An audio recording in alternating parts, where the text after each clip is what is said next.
Programa informativo de Producción Nacional, con elementos de lenguaje, salud, sexo y violencia, que solo bajo la supervisión de padres, madres, representantes o responsables, es apto para niños, niñas y adolescentes.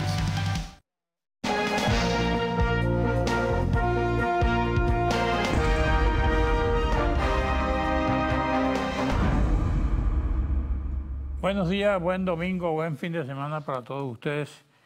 En la primera parte de este programa voy a conversar con el doctor Víctor Bracho. Él es presidente de la Sociedad Venezolana de Gastroenterología. Ejerce medicina privada en el Centro Docente de la Trinidad. Creo que es profesor universitario. Bueno, y muy dedicado a esta ciencia que se encarga de mejorarnos los órganos del estómago, esófago, etcétera, etcétera, etcétera. Dígame, doctor, a estas alturas del proceso, ¿cómo ha avanzado esa especialidad en Venezuela?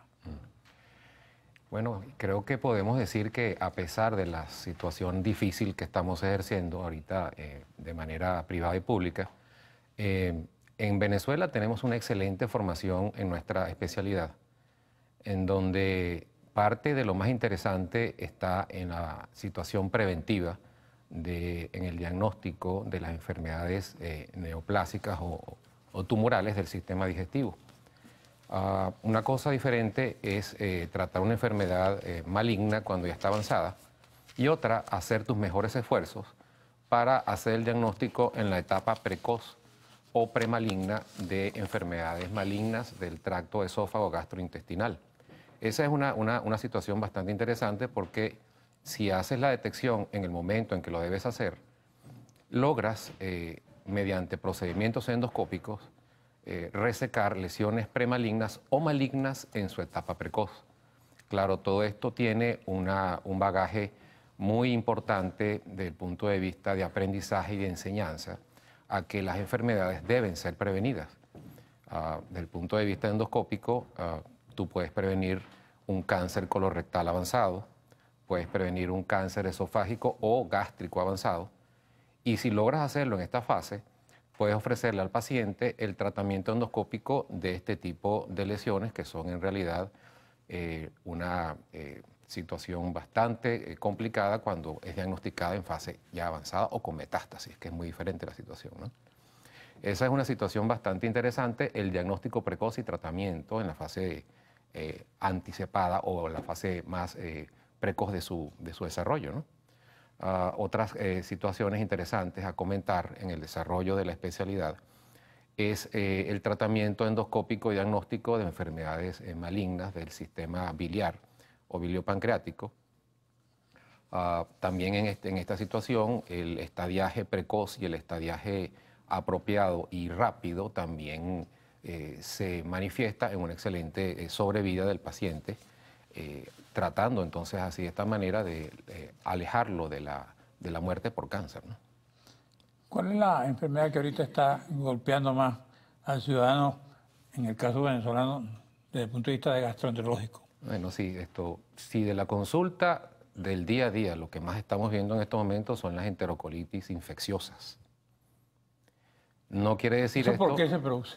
Bueno, aquí hay una serie de situaciones que es el tratamiento de las aguas, el tratamiento también del sistema sanitario del expendio de comidas, sobre todo comidas que se venden de manera poco formal en la calle. Entonces es frecuente ver que muchas de estas personas que ingresan con una infección intestinal, una enterocolitis infecciosa, que es la manera genérica de llamarlo, frecuentemente han tenido que alimentarse o han ingerido alimentos en la calle con expendios de comida poco o bastante dudosos desde el punto de vista de su salubridad, ¿no? Y actualmente sí tenemos bastantes casos de este tipo de situaciones. ¿Por qué comer en la calle es dañino? Si igual cocinan... No es que sea dañino, es cómo tú tratas o cómo tú manipulas ese tipo de alimento que va a ser ofrecido al transeúnte, ¿no? Ok. ¿Cómo se expresa una enterocolitis? Una enterocolitis se expresa o se manifiesta dependiendo del grado de severidad, básicamente dolor abdominal, diarreas, náuseas y vómitos. Puedes tener únicamente diarreas, la parte de la fiebre ya implica un proceso infeccioso un poco más importante. Puedes tener enfermedades infecciosas de tipo viral, parasitaria o bacteriana. Eso que llaman diverticulitis. Ok, la diverticulitis es otra situación, ¿no? Los divertículos son básicamente la situación en donde el colon fabrica especies de bolsas. O si lo ves endoscópicamente, ves un orificio. Y si lo puedes ver, si puedes ver el colon hacia su parte externa, observas una especie de saco. Y el orificio de entrada de ese saco tú lo ves endoscópicamente. Ahora, esto ocurre con más frecuencia en aquellos países en donde la ingesta de alimentos procesados, harinas procesadas, azúcares procesados, es más frecuente, por ejemplo, el mundo occidental.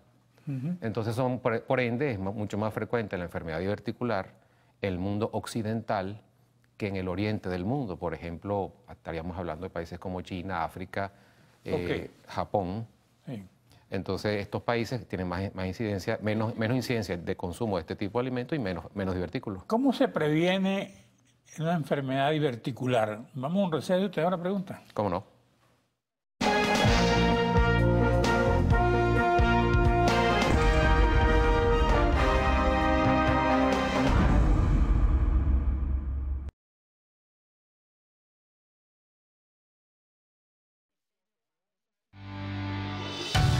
Estás viendo Diálogo con...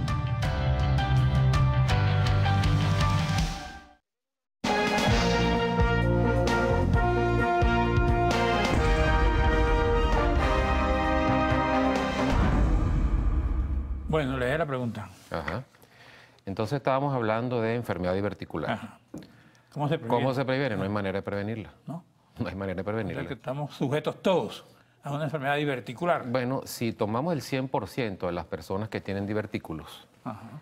¿cuántas de estas personas hacen enfermedad por divertículo? ¿Qué tipo de enfermedad pueden producir los divertículos? Puedes tener hemorragia, vas a evacuar y lo que evacuas es sangre. Puedes tener diverticulitis, que ya es un proceso infeccioso, se acumulan bacterias dentro del divertículo y tienes dolor, fiebre y diarrea, algo similar a lo que pudiera ocurrir en una enterocolitis bacteriana, ¿no? Y la otra situación es que se perfora uno de estos divertículos y ya tienes un cuadro de peritonitis muy similar al de una apendicitis. A veces terminan siendo quirúrgicos de emergencia, situación que no le gusta a ningún cirujano, se prefiere enfriar el cuadro, colocar antibióticos y posteriormente, si es la indicación, cirugía, ¿no? ¿Por qué no le gusta al cirujano eso? Porque a ningún cirujano le gusta operar de manera primaria una enfermedad diverticular. Se prefiere desinfectarlo, es decir, mejorar el proceso infeccioso con antibióticos y cuando ya esté fuera del proceso agudo se procede a la intervención quirúrgica si es que aplica el tratamiento. Es lo que llaman la colonoscopia. La colonoscopia es el examen para el colon. Es la endoscopia para el colon, ese es el término de colonoscopia, ¿no? Entonces se trata de... Por ahí se llega a los divertículos. Sí, puede llegar a los divertículos, pero tienes que preparar el colon muy bien para lograr examinarlo en su totalidad y vas haciendo los diagnósticos que te ofrece el monitor que da la imagen del colon. Por eso, si usted es médico y quiere saber si un paciente es operable o no es operable, ¿qué hace? Depende de qué enfermedad tenga. Póngale que tenga diverticulitis, pues. Ok, si ya tienes más de 2 o 3 episodios de diverticulitis, que ya es la infección del divertículo, posiblemente seas quirúrgico. ¿Ves? Entonces se reseca el segmento afectado del colon y se hace entonces una anastomosis, significa una vuelta a unir el sistema colónico mediante cirugía. Si un señor que sufre ataque de diverticulitis es sujeto de nueva intervención, de un nuevo ataque. Bueno, sí, eso se ha estudiado y se entiende, se sabe, que después del segundo episodio de diverticulitis, ya los episodios se vuelven a ser más recurrentes. Entonces, eso significa que simplemente el tratamiento lo va a dictar, las tendencias son que el tratamiento lo viene dictando la evolución del caso. Si tienes 2 o 3 episodios de diverticulitis, posiblemente vas a continuarlos haciendo. Ahora, si te paras en un episodio de diverticulitis 1 o 2 y no vuelves a hacer más, posiblemente te vayas alejando del cirujano. Pero salvo algunas nuevas tendencias que últimamente se vienen hablando, la evolución la dicta básicamente el paciente en su respuesta vuelvo a hacer episodios recurrentes de diverticulitis una detrás de otra, sí o no. Si me paro en uno o dos, posiblemente no. Ahora, la diverticulitis siempre está presente, aún en el organismo sano. No. ¿No? A ver, una cosa es el divertículo. Ah, el divertículo, perdón, el divertículo. No, mira, esto, aproximadamente el 20% de la población del mundo occidental sufre o llega a fabricar divertículos. A su vez, de este 20% que tiene divertículo, aproximadamente un 20-25% llega a ser algún tipo de complicación de los divertículos. Okay. Así funciona. Vamos a hablar después del divertículo, del cáncer de páncreas, el que más se presenta en Venezuela. No. Afortunadamente el cáncer de páncreas no es demasiado frecuente. Si no, imagínate la mortalidad que hubiese, ¿no? Porque el cáncer de páncreas es uno de los más letales. Sí, yo sé. A nivel gastrointestinal, ¿no? Sobre todo porque el cáncer de cabeza de páncreas, que es el más frecuente, se asienta sobre unas especies de autopistas arteriales y venosas, y por esa razón, por estar tan cerca tal cantidad de elementos arteriales y venosos, viajan de manera muy cómoda estas células malignas y con frecuencia hay metástasis. Entonces, aparte de esto, también el tratamiento de elección para un cáncer de páncreas curativo se llama, de la cabeza del páncreas, se llama resección o operación de Whipple.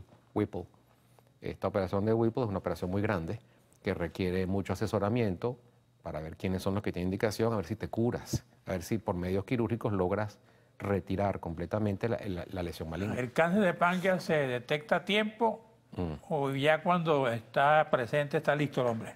Bueno, mira, a veces es frecuente que el único síntoma previo a un cáncer de cabeza de páncreas es que un día te levantas en la mañana y cuando te vas a lavar la boca te ves en la cara y te ves que estás amarillo.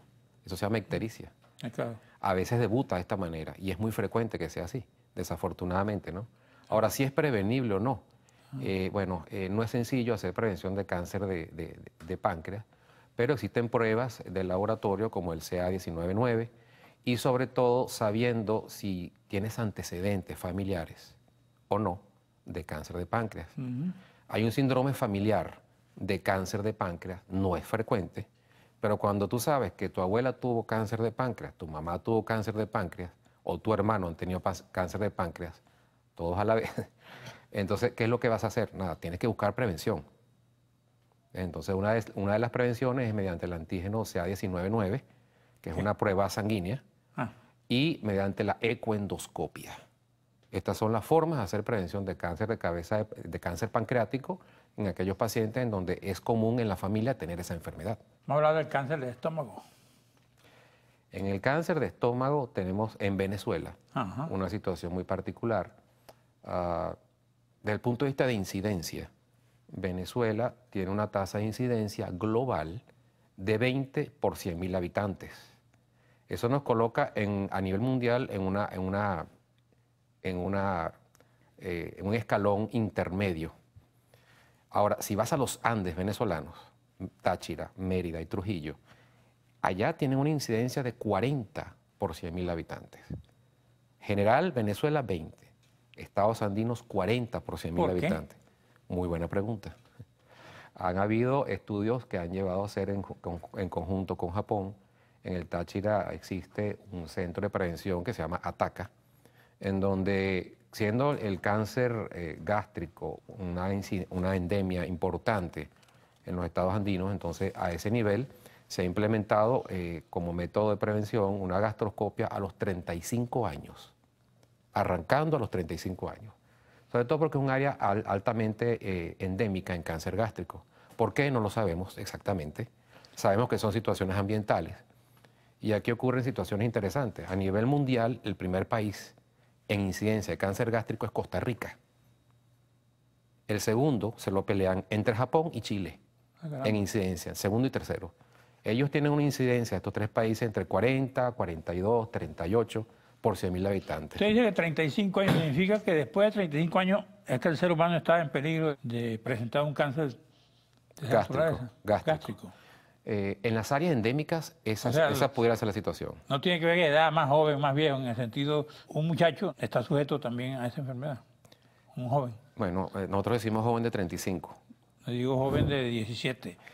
Es muy raro que, que una persona de esta edad tenga una enfermedad maligna a nivel gástrico, ¿no? Okay. Sin embargo, lo hemos visto. No es frecuente para nada, pero lo hemos visto. Y eso tampoco es previsible.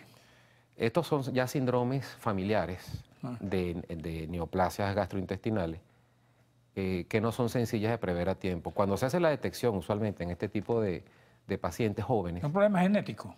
puede ser un problema genético, pero el pronóstico por lo general no es bueno. Ya cuando el cáncer se presenta en personas por debajo de los 30 años, el pronóstico por lo general es malo. ¿Y después de los 30? Bueno, ahí sí ya nos toca a nosotros tratar de hacer prevención, ¿no? Ah, bueno. Vamos a un receso, regresamos con la última parte del programa.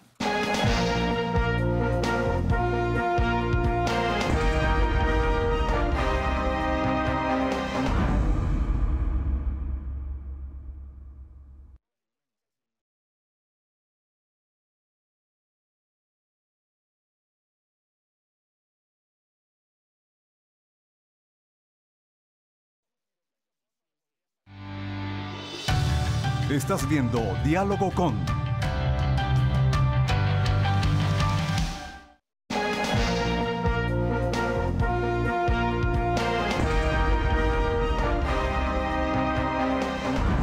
En el caso del colon, ¿qué otros síntomas? ¿Qué otro?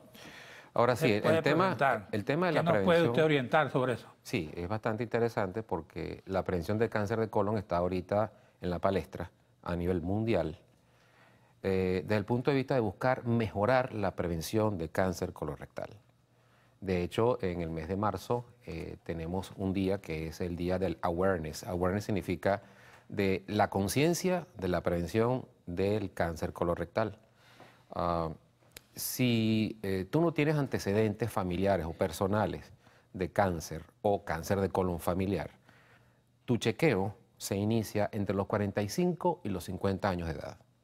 ¿Y cómo se hace la prevención? Dos maneras muy importantes. La primera, una prueba de laboratorio, sangre oculta en heces. Pero, sin embargo, la prueba que más está dando resultados para prevenir las lesiones adenomatosas o pólipos colorectales, pólipos adenomatosos colorectales, es la colonoscopia. Desde el punto de vista de prevención, por encima de los 50 años te haces una colonoscopia preventiva. Si no tienes nada en esa colonoscopia y no tienes familia que haya sufrido de cáncer de colon, entonces tu próxima colonoscopia sería en 5 años. ¿Y por qué previene cáncer colorectal la colonoscopia?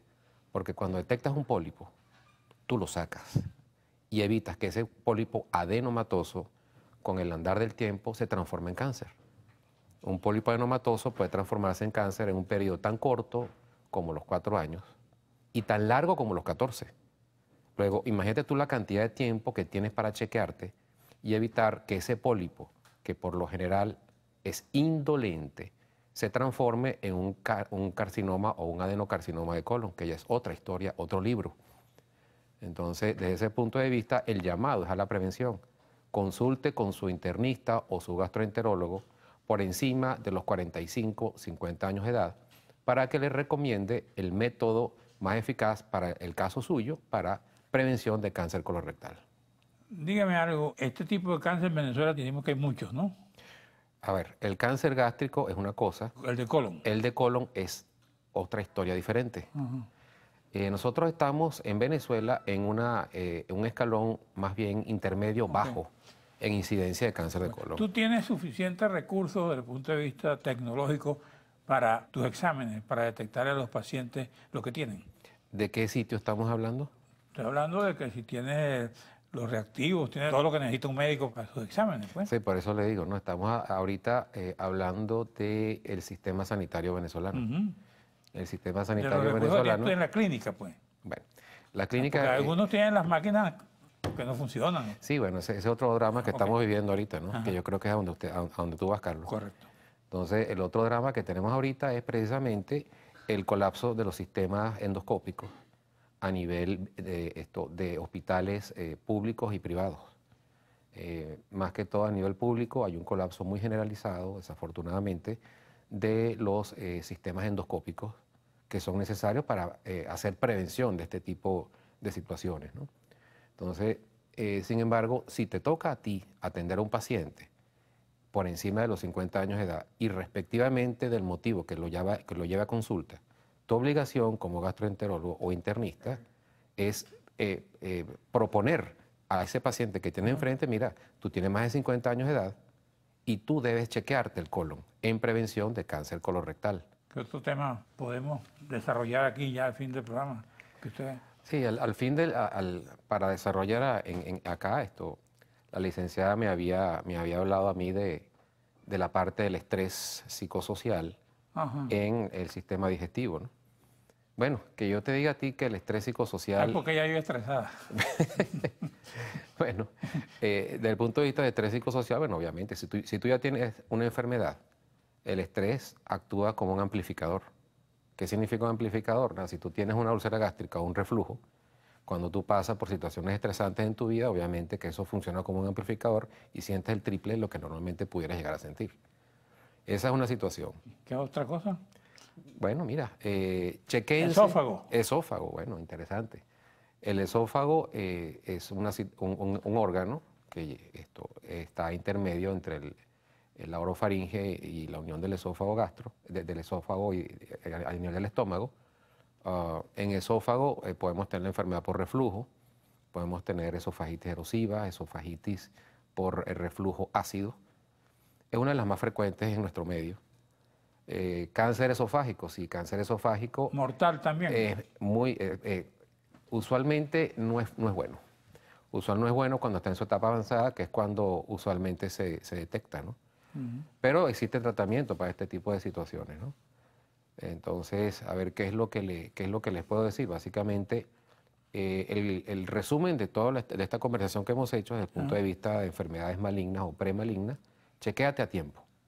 Ese es básicamente el mensaje que se puede... Y eso vale para el hígado también. Bueno, mira, para el hígado tenemos una situación que es alteraciones a nivel metabólico, por ejemplo, hipercolesterolemia, trastornos de la glicemia, sobrepeso, obesidad, que sin tú darte cuenta pueden alterarte el hígado de manera crónica sin darte cuenta y puede llegar a ocasionar un trastorno hepático grave, ¿no? O severo. Eso es básicamente de índole preventiva, de eso estamos hablando. Tú hablabas de histericia, resulta que a mí alguien me decía, yo tenía un amigo médico que se llama el doctor Valencia Parpacén, un veterano de guerra, ¿no? Muy bueno en la época. Él hablaba mucho cuidado con la histericia, porque a veces se confunde una hepatitis con un cáncer. Correcto, mira, el doctor Joel Valencia Parpacén fue el fundador de la Sociedad Venezolana de Gastroenterología. Desde el año 1945 se funda la Sociedad Venezolana de Gastroenterología y uno de los ideólogos de nuestra sociedad es precisamente el doctor Joel Valencia Parpacén. Entonces, lo que usted le decía, lo que a ti te decía, Carlos, el maestro Valencia Parpacén es fundamentalmente cierto. Como el cáncer biliopancreático muchas veces no genera síntomas, a veces el primer síntoma es una ictericia indolora, indolente. Te ves en el espejo, oye, estoy amarillo, esto es una ictericia. Entonces, lo que tú dices también es verdad, ¿no? A veces se maldiagnostica un cáncer de cabeza de páncreas como una hepatitis. Y eso es terrible, porque entonces se asume un diagnóstico sin mayores pruebas y entonces comienza a tratar a ese cáncer como una ictericia de manera errónea. En este momento las úlceras gástricas son muy frecuentes. Mira, después del descubrimiento del Helicobacter pylori, que es la infección que genera la úlcera gástrica, ha venido en descenso dramático la incidencia de la enfermedad ulceropéptica, porque tratas el Helicobacter pylori, que es una enfermedad infecciosa causada por el mal manejo también de las aguas, también es una enfermedad tercermundista. Entonces este Helicobacter pylori se mete entre las células gástricas, las células del estómago, y ocasiona úlceras y gastritis y a veces hasta cáncer gástrico. Entonces, cuando se colocan antibióticos, tú eliminas ese Helicobacter y ya no hay úlcera gastroduodenal. Entonces, ese tipo de enfermedad, cuando se entendió por qué ocurría, se ha venido... La acidez, ¿por qué se presenta?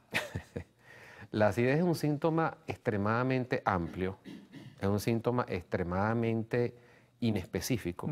Ahora, ¿cómo es esa acidez? Es una acidez diaria, es una acidez... Nadie que repite lo que comen, imagino.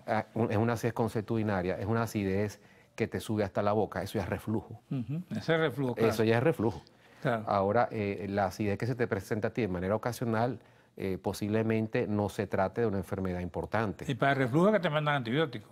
No, para reflujo te mandan primero a ver si es un problema crónico o no. Si es un problema crónico, eso ocurre porque el esfínter esofágico inferior está en condiciones de mal cierre. Claro. ¿Qué significa eso? La válvula no cierra la unión del esófago con el estómago. Y si eso es así, permite que el ácido suba. Eso es reflujo. Bueno, yo sufría mucho de reflujo, pero se me quitó solo. Solo. ¿Qué hiciste? Entonces, que al doctor Valencia Barpaceño le decía, mire que yo tengo una úlcera, porque un médico me vio con endoscopio y me dijo, ahí está una úlcera. Usted como buen periodista sabe que hay muchas cámaras y pocos fotógrafos. Cuídese de esos diagnósticos. Gracias. Es correcto. Gracias, Bracho. Carlos. Muchas gracias. Gracias, amigos televidentes. En la próxima parte voy a conversar con otro médico, Julio Castro, infectólogo.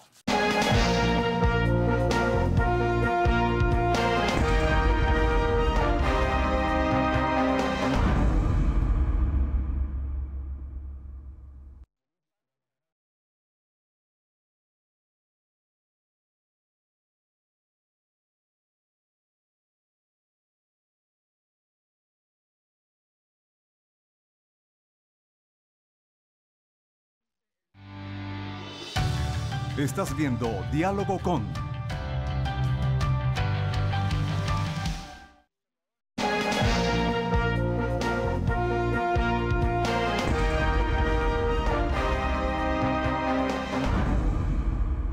Ahora me toca entrevistar al doctor Julio Castro, médico infectólogo reconocido en este país y quien varias veces ha estado en este programa. Pero él trabaja en el Instituto de Medicina Tropical.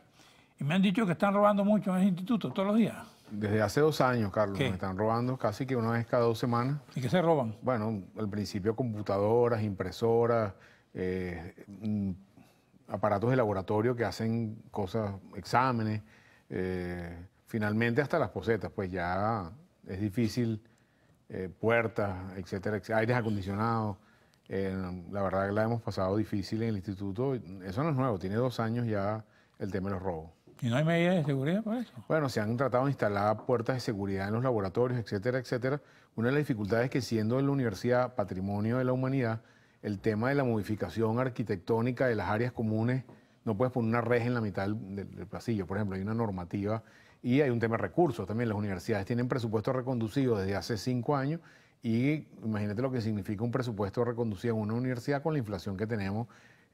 Ahorita hay una iniciativa para tratar de recaudar fondos en gente que está afuera, gente que se graduó en la universidad o en el instituto o trabaja en otras instituciones fuera del país para tratar de mejorar la infraestructura de todo el Instituto de Medicina Tropical. Y tampoco hay posibilidad de instalar cámaras, nada. Es que eso es costoso, pues al final la cámara va conectada a una computadora que tienes que mantener, etcétera, etcétera.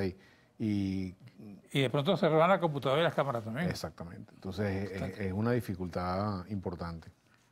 Ok, háblame en este momento, para hoy, cuando estamos grabando este programa, la situación de la salud en Venezuela. ¿Qué observas tú hoy? Es terrible la información de la Encuesta Nacional de Hospitales 2018, Ajá. Una encuesta que tenemos 5 años haciendo las mismas preguntas en los mismos hospitales de todo el país durante 5 años.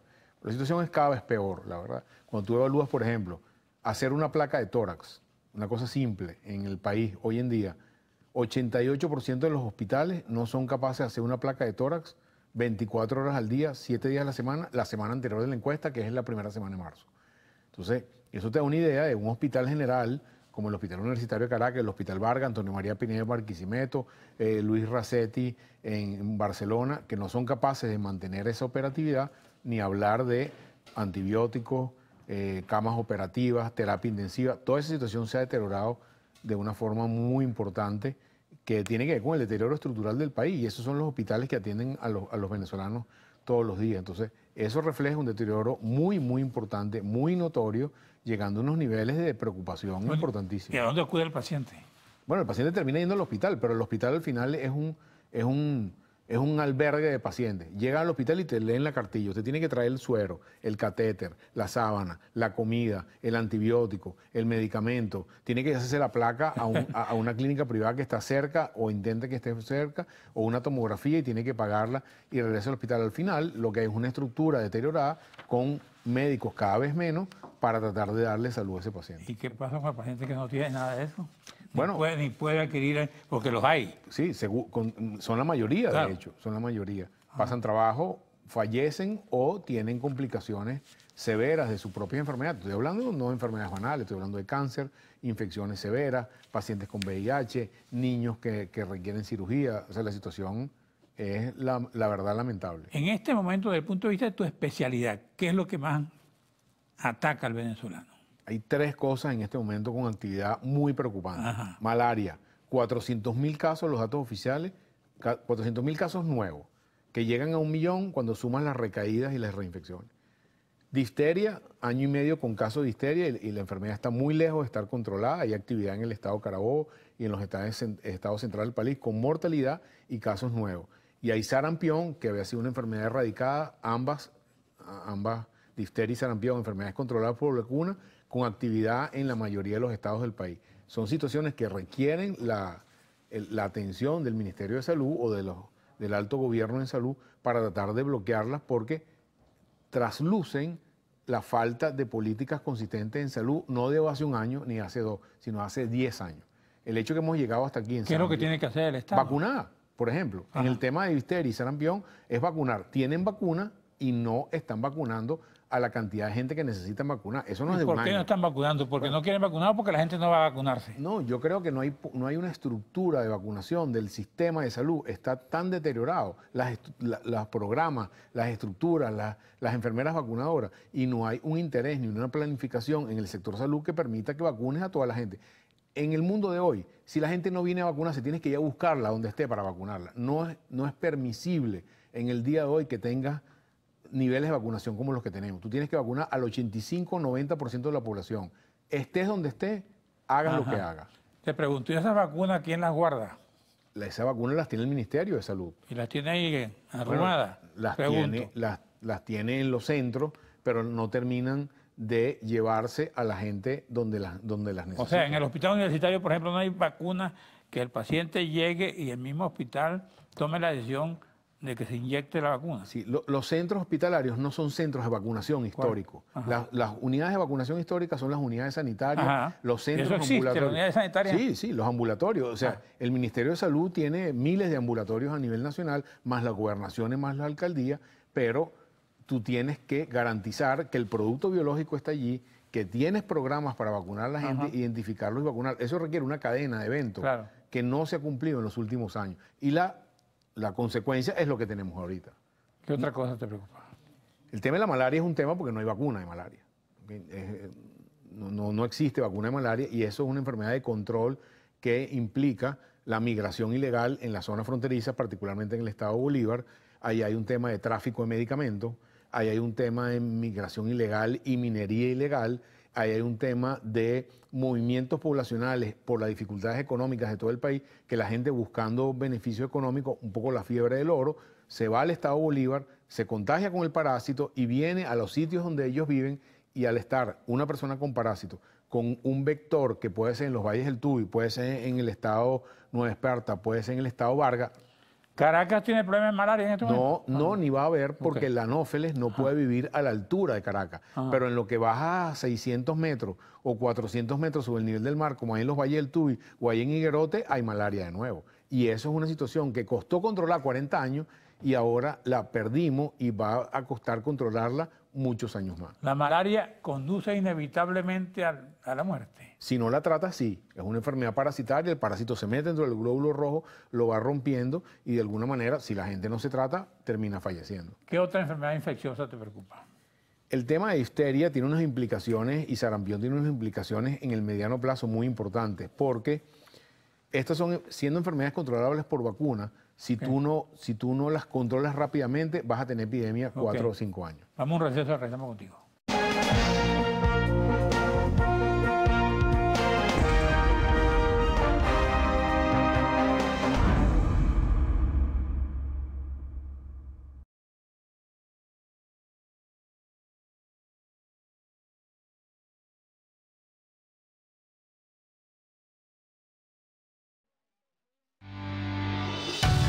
Estás viendo Diálogo con...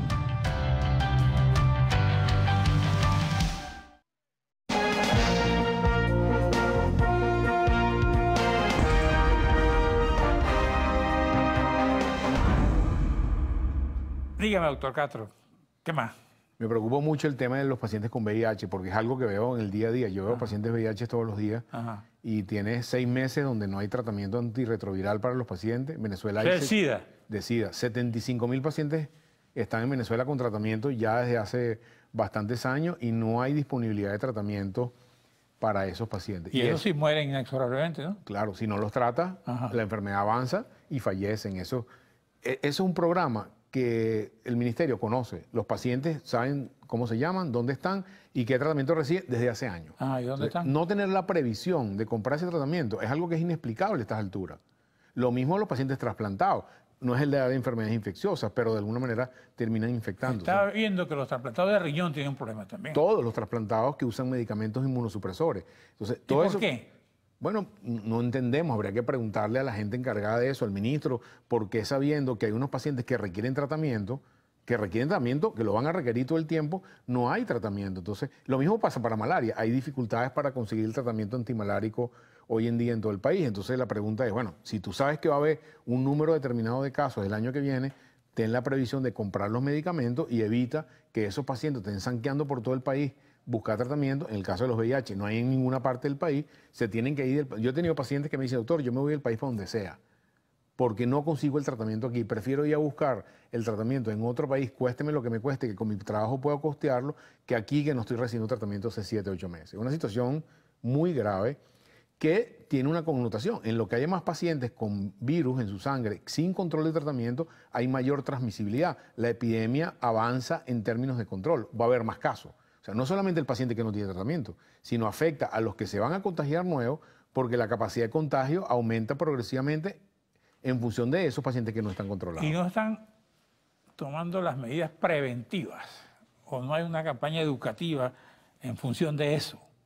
Bueno, tú eres un hombre de medio. Tú la ves, yo no la veo. Yo tampoco, pero por eso te digo, te pregunto. No, yo tampoco la veo. Cuando tú ves las tasas de nuevos casos, que es la forma como se mide la epidemia no ha estado nunca bajo control en Venezuela. Entonces, cada vez hay más casos, más mujeres, más niños, más hombres que tienen sexo con otros hombres, más drogadictos. Cada vez aumenta, y eso es una expresión de que las campañas no han logrado controlar la epidemia como en otros países se ha controlado. Tú me dices que el Instituto de Medicina Tropical también tiene el problema presupuestario. ¿No hay nuevas iniciativas ahí? Bueno, sí, porque el instituto funciona dentro de la universidad, es parte del ente académico de la Universidad Central de Venezuela y tiene un problema presupuestario como tienen el resto, el anatómico, el Instituto de Anatomía Patológica, etcétera, etcétera.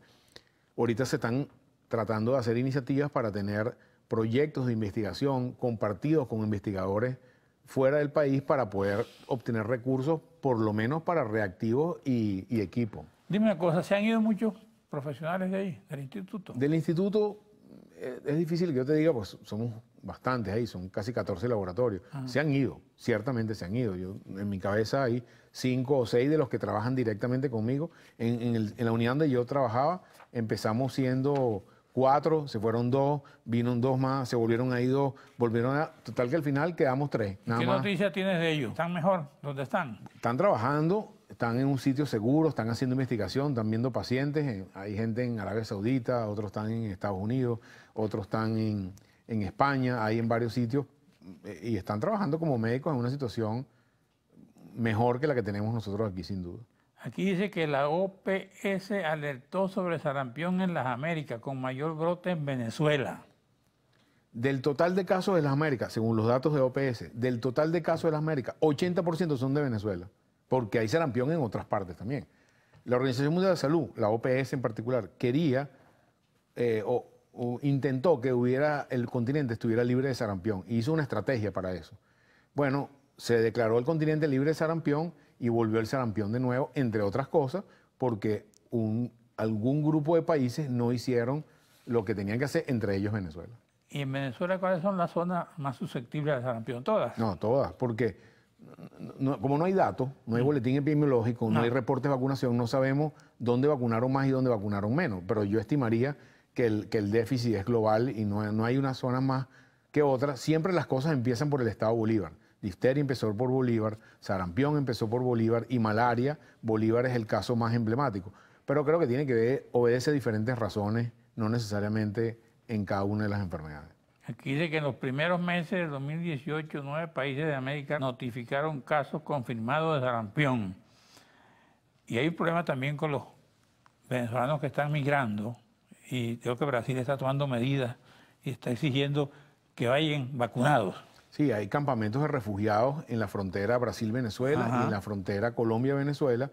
Ya hay 2 casos exportados de Venezuela a Colombia, reportados por el gobierno colombiano en las últimas semanas. Y según la nota de prensa que vi hace un par de días, también hay una campaña en los campos de las personas que se están movilizando a través de la frontera en Brasil para garantizar que evitar enviarle casos desde Venezuela a esas zonas donde están los refugiados. Aquí hay una cifra, dice aquí, en los primeros meses del 18, 9 países de América Latina notificaron casos confirmados de sarampión, que ubicó el mayor brote en Venezuela, 159 casos, seguido de Brasil, Estados Unidos, Canadá, México con 4, Perú con 2, Antigua y Barbuda con 1, Colombia 1 y Guatemala 1. Aquí hay otra nota, dice Venezuela presenta el brote de sarampión con el mayor número de casos otra vez, 886 reportados entre 2017 y 2018, 2 de ellos fatales. Ese reporte habla de 600 y tantos casos en el 2017 y 150 y tantos casos hasta el momento del reporte en el 2018. Si tú extrapolas esos mismos casos del 2018 al resto del año 2018, vas a tener el doble de casos del 2018 en relación al 2017. ¿Qué significa eso en términos de nosotros? La epidemia no está bajo control. O sea, la epidemia está avanzando, no se ha logrado controlar con las medidas que han hecho y requiere de mayor énfasis en las medidas para poder controlar la enfermedad. Y eso es básicamente vacunación. ¿Y la tuberculosis?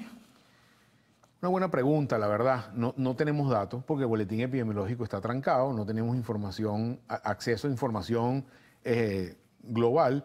Sí tenemos la sensación por el tema de los pacientes VIH que el número de casos está aumentando progresivamente. ¿Por la desnutrición?